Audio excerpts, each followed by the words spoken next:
এবারও আমি বলেছি যে আমাকে মনোনয়ন দিয়েন না, আমাকে অন্য কাজে লাগান। এখন ডিসিশন উনি নেবেন যে আমাকে দরকার আছে কিনা। আমি তো ওপেন বলেছি, দেখেছেন, সংসদের ভিতরে বলেছি নির্বাচন করবো না। আর আমি জীবনে নমিনেশন পেপার কিনে নেই, আমার নমিনেশন পেপার দলই কিনে, বিকজ আমার দল ডিসিশন নেবে যে কার কি করা উচিত। আপনারা এখন কোন গাছ লাগাবেন এটা আপনি ঠিক করেন, ফল, ফুল না কাঁটা গাছ, যেটা লাগাবেন সেটার জন্য প্রস্তুত হবে, দায়িত্ব আপনার। আমি কেন আপনার কাছে এসে বলবো যে ভাই আমার দয়া করে ভোট দেন, ঠেকা আমার না আপনার। আমার ছেলে আমার বন্ধু, আমার মেয়ে আমার বন্ধু, আবার ওর ছেলে যেটা হয়েছে সেটা আমার এখন সবচেয়ে বড় বন্ধু, ওর ছেলের বউ আমার বন্ধু, হ্যাঁ, একমাত্র আমার স্ত্রী ছাড়া।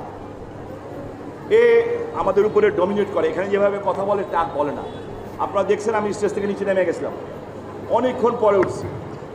জানেন কারণ কি? ওই ফ্যানের বাতাসটা তার গায়ে সরাসরি লাগছিল না। আমারে বলে